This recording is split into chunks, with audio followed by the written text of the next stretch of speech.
Mr. Simon Severino. How are you, sir? Welcome to the Rich Equation podcast again. Hey, Ashish. Always great to see you. And hello, everybody. I am so glad you're here. If you were listening to us for the first time with Simon, actually, you missed out our first episode where we recorded together, episode number 108. So go back to Rich Equation podcast, episode 108, to listen to me and Simon's first episode. But I am honored to have my mentor here again for another episode. We are going to get into all kinds of fun stuff. And before we start asking Simon a bunch of questions, I just want to say that the first time I met Simon was on the podcast. And we just instantly clicked. We met a couple times afterwards. He is all the way on the other side of the planet. But we just had a liking of the minds. We've become really close. I'm a member of his community. And I've just learned so much from you, brother. And I'm excited to get into all fun things in Simon's world today. Yes, I'm so happy that we have this community together so that even if we're so far apart, we can be on this journey together of what it means to be running a business under uncertain conditions and changing conditions. But how can we be the best human being possible while we grow and scale our businesses? Well, one of the things I think I really want to honor you for, because you launched your JVC community. Maybe you tell the audience a little bit about what that is, but it really inspired me to start mine and launch a manifesto and launch a community. And we just started doing that the last couple of weeks. And that's been amazing. But a lot of that is because of you and your mentorship and your guidance and inspiration. But, tell us a little bit about why or how that became, because you've done such a great job of building your community. It's really a cool thing to see also, because not only is it like-minded people getting together, talking about things, but also there's this constant curiosity of learning and accountability that this community creates. And I've just learned so much from it. So, I mean, give it to the listener. You've told me a little bit about the story, but what inspired you to kind of cluster this together? How did it begin? I coach entrepreneurs with go-to-market topics since 21 years. And my format is 90 days, very intense one-on-one work. Now, at some point, pre-pandemic, the one-on-one clients started asking me, hey, can I meet the others? You're coaching other people. I have the same problems that they have. I would like to talk to them. Can I meet them? And I was like, sure, let me introduce you. And then we did an event and they all came together. And I felt the magic of asking, hey, which CRM do you use? All the tactical day-to-day things. It's a different conversation. You remember Buddha? Buddha said you need 3 jewels. Buddha, Dharma, Sangha. So Buddha is the teacher or the teaching. In our world, it's the tools to know how to run a business and have tools. Then there is Dharma. Buddha is the scholar himself, and he has all the knowledge, actually. You just need to uncover it or help uncover it. That's Buddha. And Buddha, that's wisdom, and it's in everyone. Then Dharma is the teaching, and this, in my world, is the tools. And then there is Sangha. Sangha is the community of the other students. And in Buddhism, the Sangha is where you ask different questions than you ask your teacher. And that's another level and another quality and another intimacy and another value that you have. Hey, how do you do this? So those 3 things together give more value than just working one-on-one. And when I saw how they connect and that they start becoming affiliate partners to each other, promotion partners, accountability partners, I was like, hey, this is a thing. It's not just connecting them once. This is a thing. I have to do this more often. And so it became a thing. So I love that. I really, really think it's important to highlight, because you have such a spiritual, enlightened perspective of how you show up in your business as a leader in your community. And I think it's really it's something to honor and something I take away as well. And you mentioned your guru last time. What are you learning from your guru now that is helping you? Yeah, thank you for this question. I'm like you. I'm always learning, and I'm always humble enough to know that I want to show up tomorrow and doing the basics right. And the basics and the fundamentals, I want to relearn them and refine them. That's communication, how I relate, how I show up, how I am of service, my mood. All those things can be improved all the time. And then there are the tools. In the tools, I want to become more and more precise every year. Right. And so I have teachers. I have a spiritual teacher, that's Sadhguru. I have a sales teacher. I have communications teachers. They come in form of YouTube editors and production team that gives me, that criticizes my next thumbnail or my title. I have in the JVC, I have teachers like you and many others where I share something in the show my work part, and I say, hey, roast this idea versus that idea. And I usually do A and B so that it's easier to roast before it actually gets out. So I have teachers, and I think You're a I'm good glad student. to have the opportunity every year to pick teachers and not to be alone in Yes. this. It's amazing. So let's talk about your framework. You do work with so many entrepreneurs. You are coaching so many folks. What are some of the things that entrepreneurs are going through right now? And maybe give us some structure, give us some framework for what you see, what I guess how you help them in the journey of thinking through entrepreneurship. Yes, I've put together something, and I have even a game for us. What I'm seeing right now across all the topics, like time, certainty, choice, fun, safety, freedom, those are the main things that we actually discuss. Even when we work on just the sales pipeline, we are actually working on certainty, on freedom, on choice, on fun. Because why do we start a business in the first place? It's not about money. Money is one resource, and it's great and it's enjoyable. But it's really more about meaning and purpose and living a life that you resonate with every fiber of your body in every second, and having a business that funds that. So it's actually whatever we are doing. Hey, how can I close this deal? How can I improve my CRM? How can I have more clicks on an email?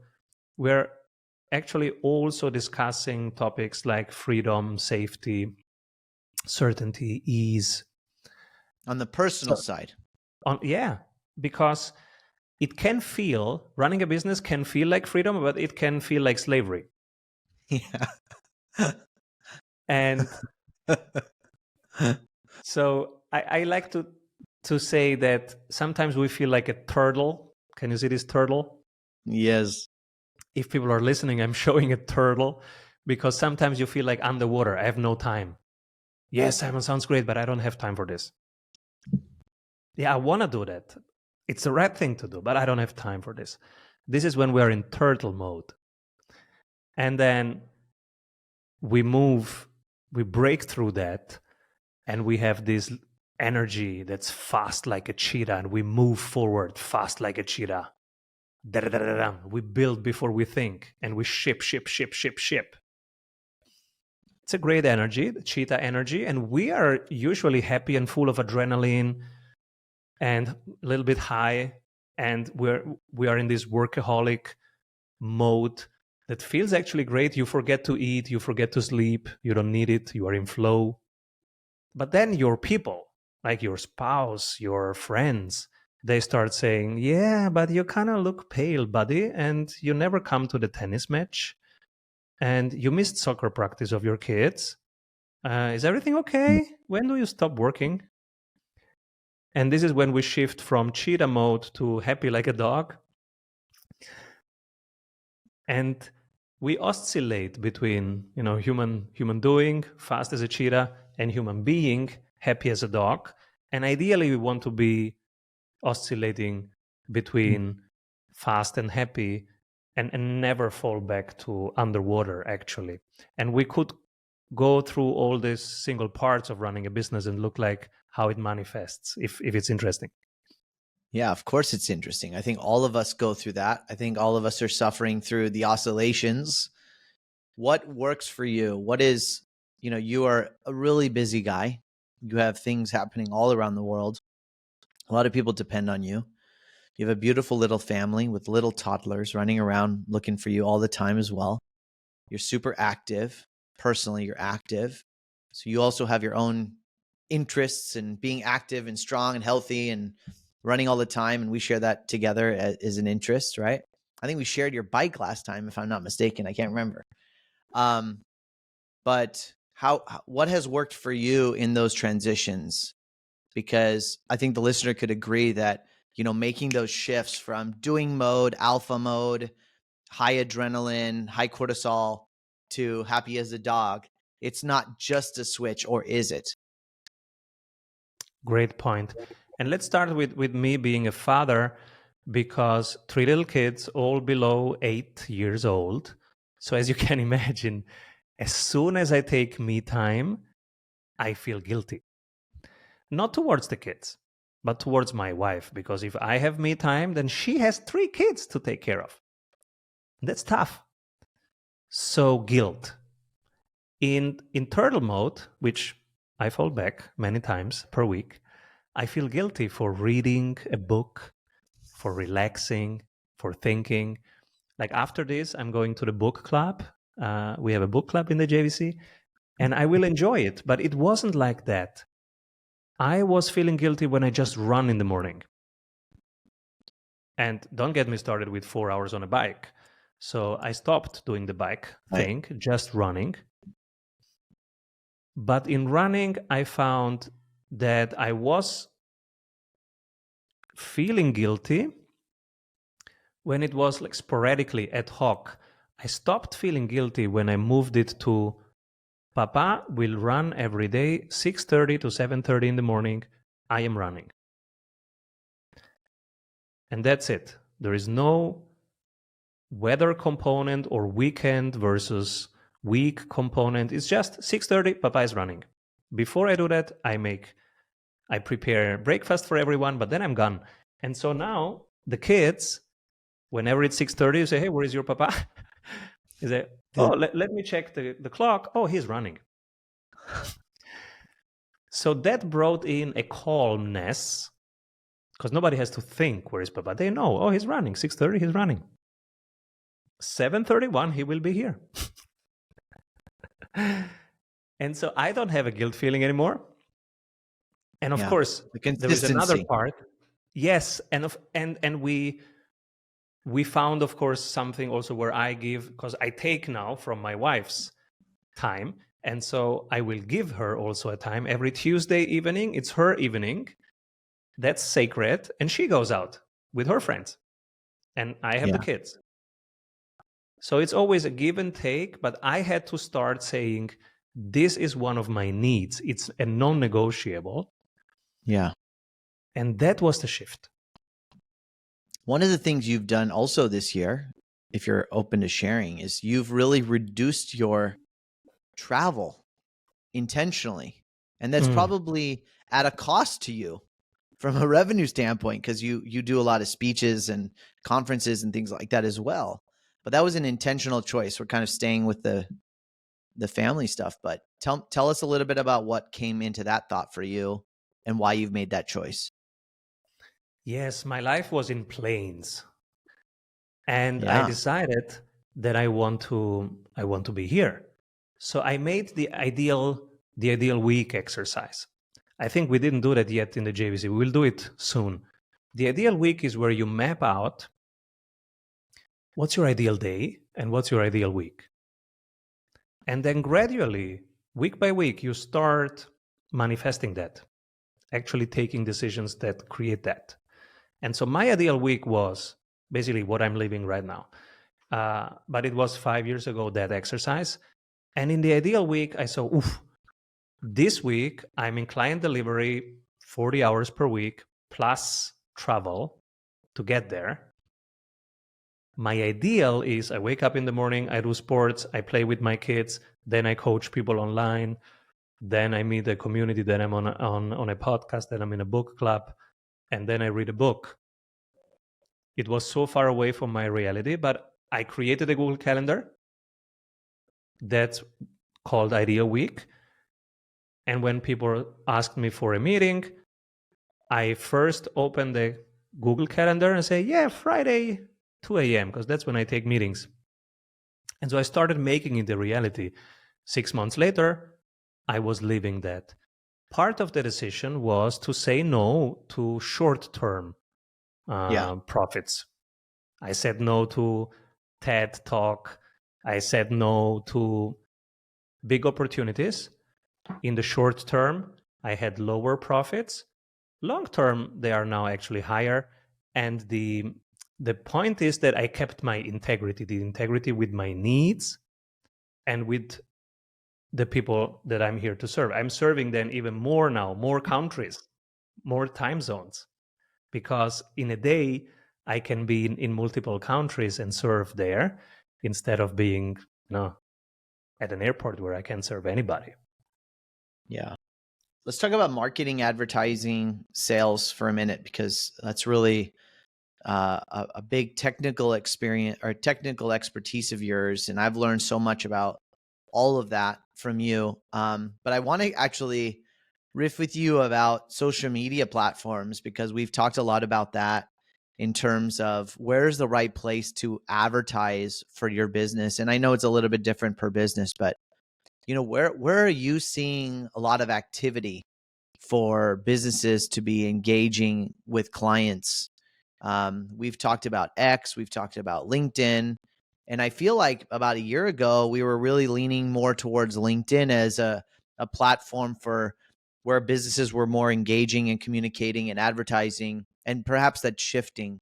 But I'd love your perspective on that. Where are you seeing businesses have the most success in terms of engaging with new or potential customers?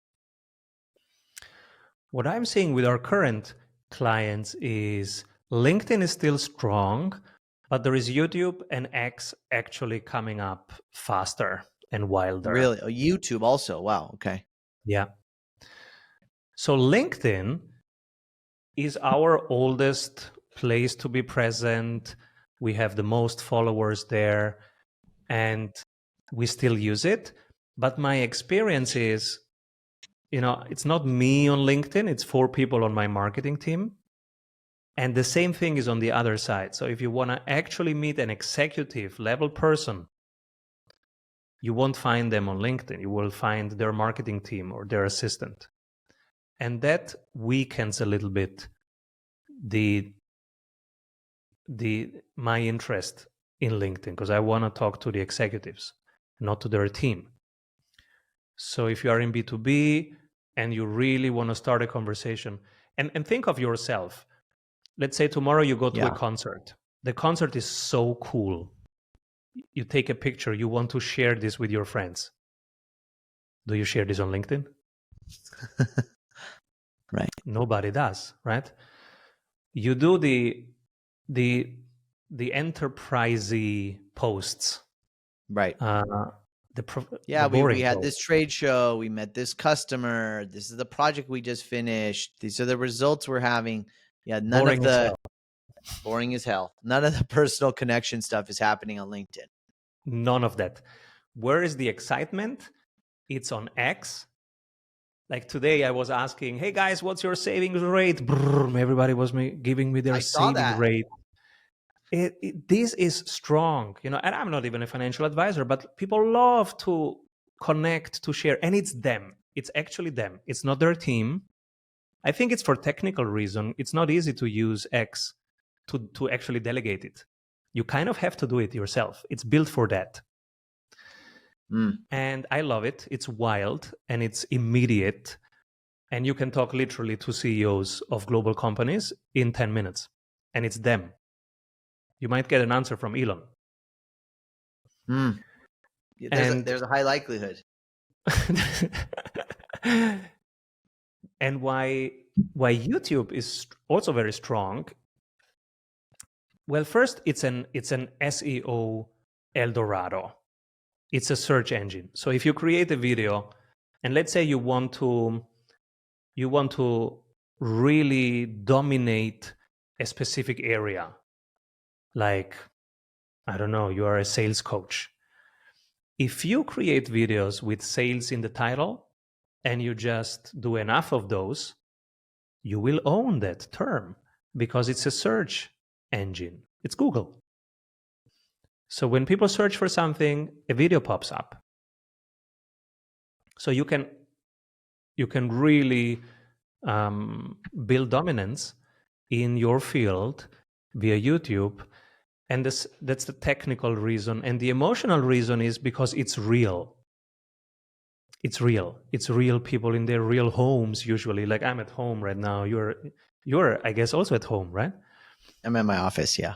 In your office. But it could be also that you are streaming sometimes from home. Yeah. And so it's immediate, it's real, and we have a need for real connection. Show me the real stuff. Don't show me the edited, professionalized, blah, blah, blah version. Show me the real version of you. You know what's also really fascinating, and you probably agree with this, is like on X, you put out this survey about what is the average savings rate that you're saving money. And actual people are responding. Like you actually have empirical, statistically relevant information, regardless of who's answering, but you can get a decent amount of responses and it's real time. It's real people, right? Not robots. It's not filtered. And you and I both are kind of into politics right now too. And it's just so amazing how different the information is on X and how different it is when you watch the news. Totally different. And so I think X is TV for intellectuals. And you can find the nerds. And yes. I'm a nerd. I mean, interest. Of course, if you're a mainstream person, just watch TV. But if you're a nerd, and I am, and I'm interested in the real thing, technology nerdy topics, like blockchain and distributed computing. I'm interested in decentralized finance versus centralized finance. I'm interested in endurance sports and triathlon. I'm interested in things that are nerdy. These are minority topics. And where do you find the people that are passionate about that? You literally find them on X. You find many niche topics and minority topics there. And currently the governance is let everybody speak. Yeah, for now. For now. Do you feel like, or I guess what would you advise to a company, that they need to be on all platforms?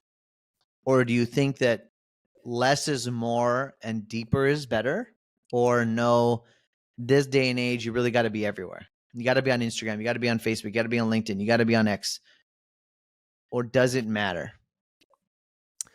I think you need one home where you live and then many cities where you have fun. One home that is yours. So I think the blog and the email list, that should be your core. You have one blog, one email list that you own. It's on your website.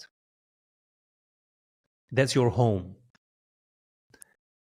And then from there, you have your team reuse content everywhere, in every city that you like and that you have fun. If I had to choose, I would choose YouTube and X for those reasons. YouTube for SEO reasons and for community building, because you can go live. And X also for community building because it's vibrant. And it's very young. It's nascent. It can go totally south. It can become the next big social media. And there is magic in being early in a social media. You can still dominate a topic. It's not Yeah. completely already clear who owns which topic. Let's talk about investing, because this is a topic also that you are passionate about. We've talked about it together and all the fun things that are going on. And you have such a refreshing, I won't say it's simple, but it's this almost, it's very logical framework of how you look at investing, where you're putting your resources, how you manage your resources. Maybe give us a little bit of that framework about how you think about where you're spending money or where you're investing money. Yeah. So this is where I'm a learner, but I share the process and my journey in the JVC because I think we learn more if we share our decision-making systems, because decision-making is something that becomes better with over years. So I'm not a trader, I'm an investor. My time horizon is 15 years, 20 years when I take a decision. And I've done many mistakes and lost a ton of money. And I'm learning.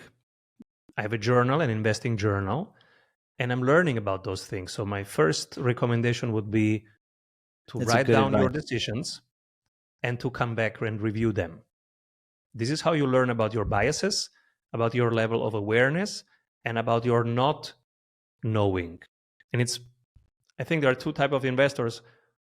Type that knows that they don't know, and the other type that doesn't know that they don't know.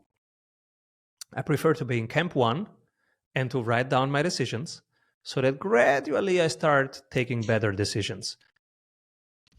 Most decisions are wrong from most traders and investors. Most are losing money actually against the market.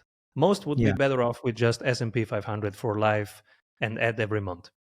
I sold things too early. So the hardest thing in investing is to let your winners ride and compound. I sold Nvidia too early.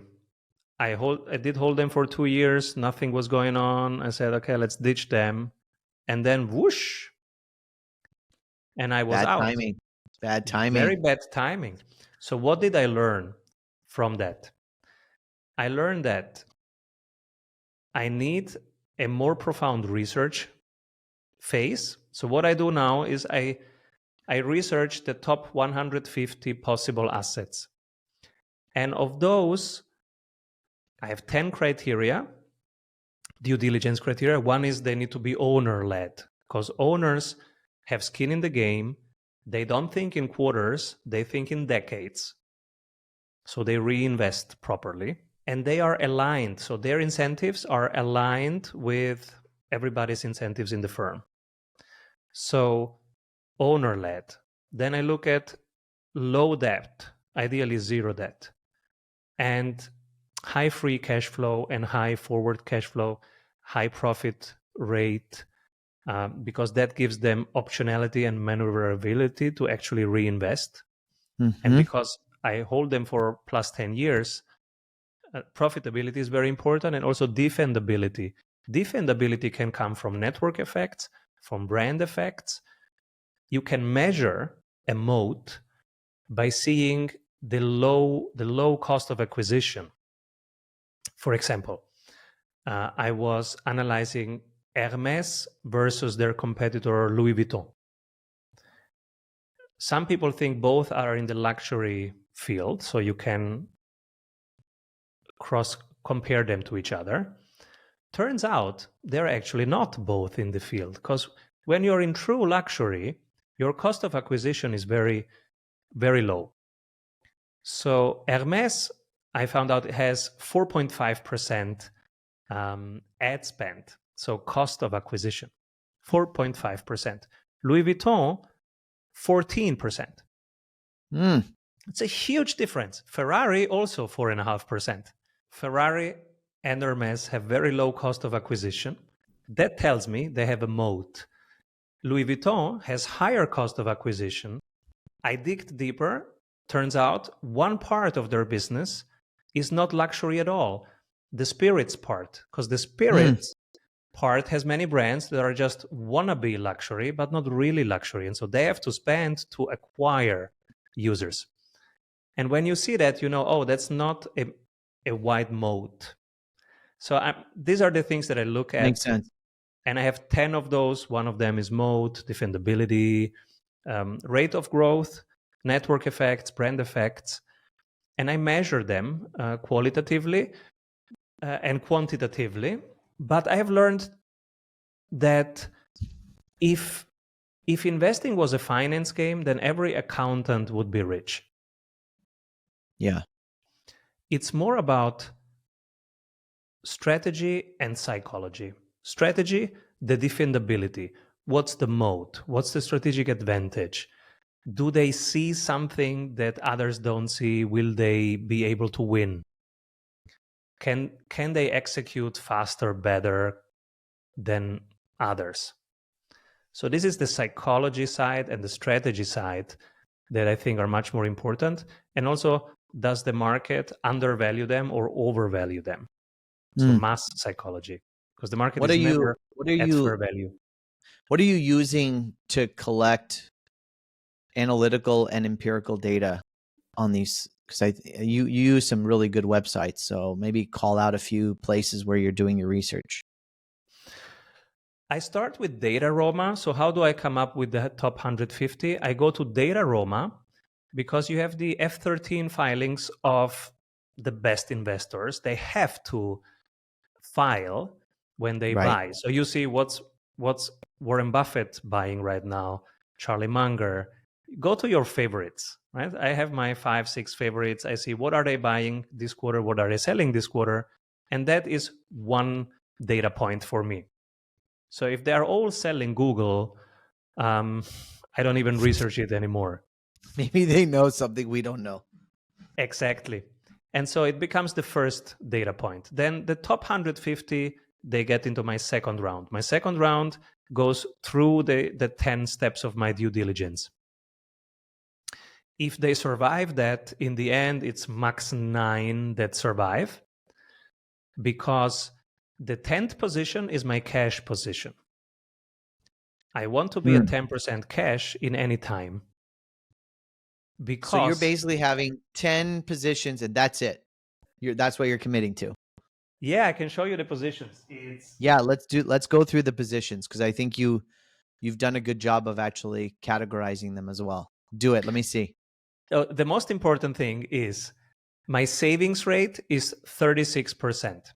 So even before we go into single assets, everybody listening right now, if you are earning $1,000 a month, the most important decision is, are you investing every month $200?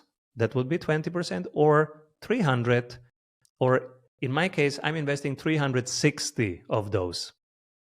So that is the most important decision. Yeah. All other decisions will be minor compared to this one over decades.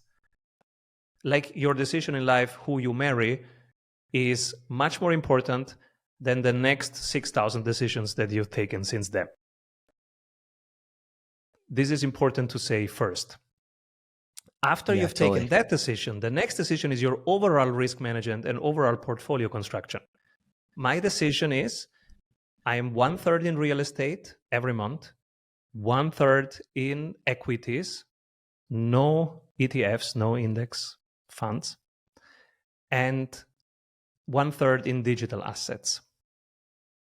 That's my overall portfolio. Like crypto, Bitcoin and Ethereum. Yeah. So that's my and overall. How are you putting in the real estate? Sorry, before month. we get to the equities, because I'm fascinated with that. What are you doing on the real estate side? So how are you investing that on the third? Yeah, okay, let's go. Now those are the assets. Guys, this is highly valuable information. Look at this guy, man. He's literally showing you hundreds of hours of research into 9 companies. So walk us through it, Simon. And here the dots are the year I entered. So this is 2013. I started with real estate, and they are 12, 13, 14 years in. And then there is newer stuff. right? Okay, so those are actual physical assets, not equities, not REITs. Those are physical assets. Those are buildings Okay. that are managed by asset managers. Yep. I pay every month for the first 17 years because, you know, they build the building, they rent it out, they repair, maintain everything. So I'm paying for asset managers, I'm paying for the building to be built, and I pay for the maintenance. But from the 18th year on, this thing starts to be just net positive. This is when I start paying taxes. But for 17 years, I've made negative tax returns, which offsets my other wins and my business taxes. That's why, for me, in my country, that makes sense. Right. So real estate is 1/3.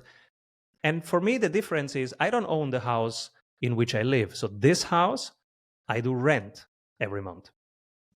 Because for me, the difference is real estate as an asset or as a liability. If I live in it, it's a liability. I have 3 kids. Like They're going to destroy it. Like Grant Cardone says, right? I have 3 kids. They're going to destroy it. That's right, man. That's right. That's right. And so it's a liability. But if it's an asset, it works for me while I sleep. It creates revenue. That's to me an asset. It needs to work while I sleep. So every month, part goes into real estate. And this is where I started, because I think this is also should be probably your starting point, because investing takes time. And this one is the least volatile, where you can make the least mistakes there, if you have an asset manager doing it for you. Because I'm not a pro. So what are the equity categories? You had put up the chart. So we have in equities, I prefer owner-led. And so I have some hyper growth in there. I have Tesla. My bet goes on cyclical things. So I ask myself, in 10 years, are we going to have electric vehicles or the old ones? And then, okay, who can win that? Who's going to drive that change? Who's going to drive the change? And that's an easy decision. And then you look at which one is owner-led, which one is executing like a beast, and you are quickly at Tesla. What do you think about AI? Are we too early in the investing game for AI? Maybe answer that question first before I ask you, how are you using AI? It is quite early. I mean, AI is 42 years old, but it is, as an investment category, it's early because we don't know actually who's going to be the winner. So it's very, very early. We are at the beginning of the internet and you don't know which one is the Google. Right. But there are some. I don't think so. Well, one of those is Google. So my bet. I mean, everyone's competing, right? Everyone's got a major AI model. It's all going to be coming down to who has the most information, the largest data sets. But you're right; it's still very early in the investing category. So in the AI category, my number one bet is Tesla.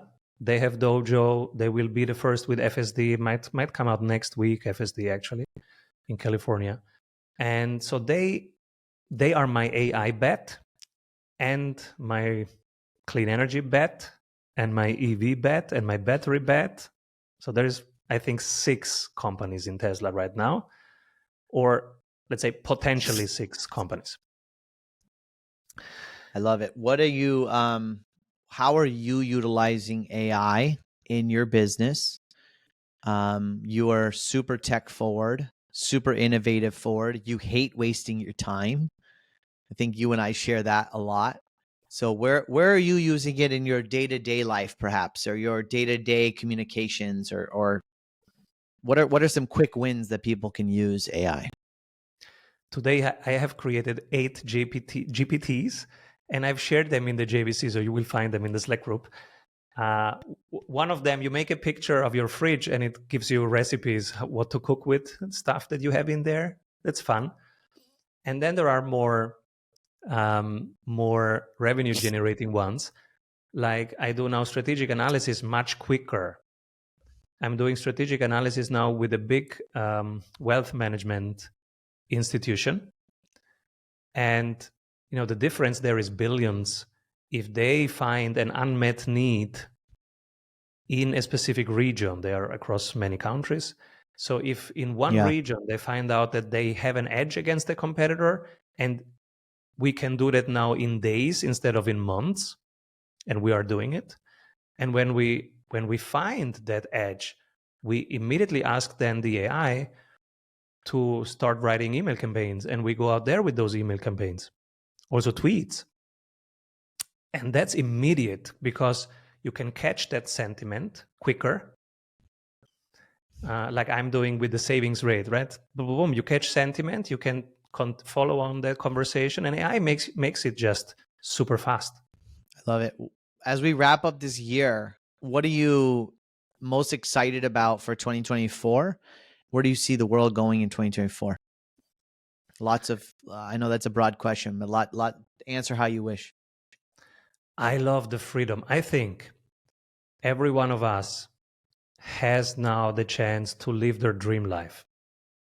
I love on that. your own terms, whatever that is. For me, it was not being a slave of planes anymore. I was able to implement it really quickly. And everybody can. Maybe your dream is flying more. You can. Maybe your dream is having passive income. There are so many ways of creating passive income. You can run a newsletter, you can create a paid community, and it's easy. It's 3 clicks.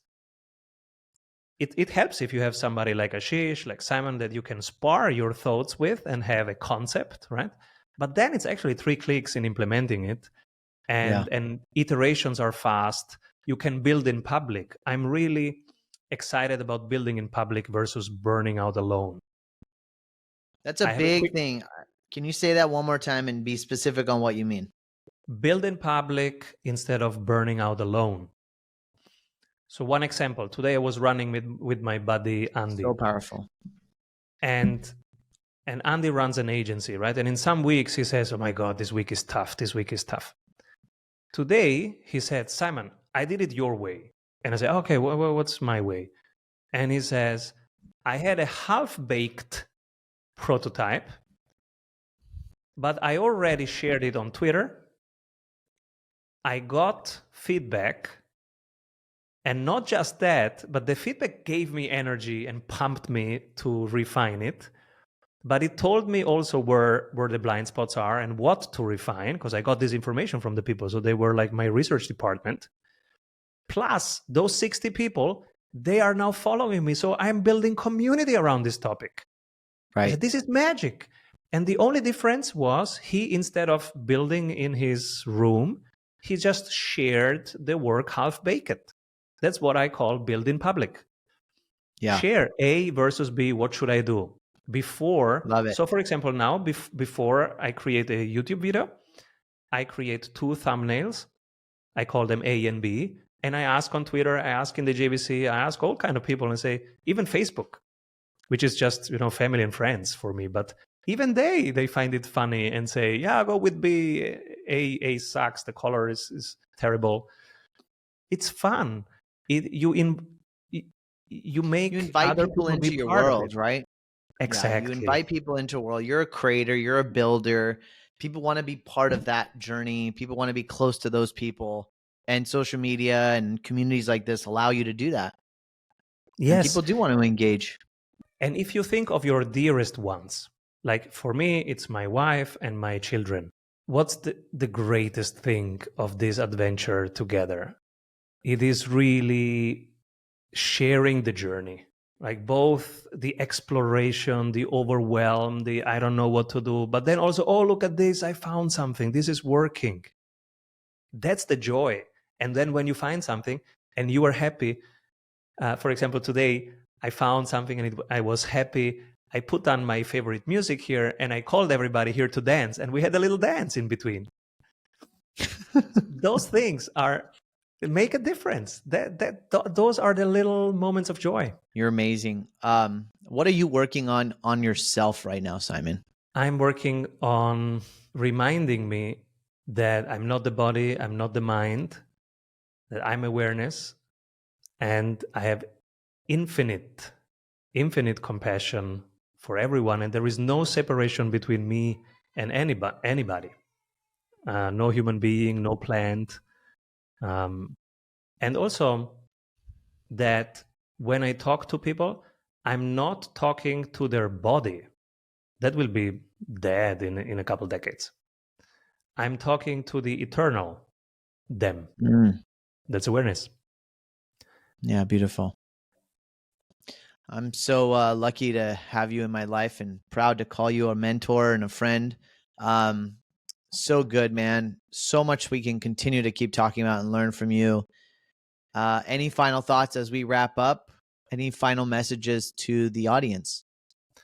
Yes, I want to say thank you to Ashish and all the team behind the production team here, that you show up for your community day in, day out, no matter the weather. You bring big shots like Vivek in here, and you show up. You give your best for your community. Thank you for doing this. Thank you, Simon. I appreciate you, man. And thanks for joining. Thanks for listening to The Rich Equation.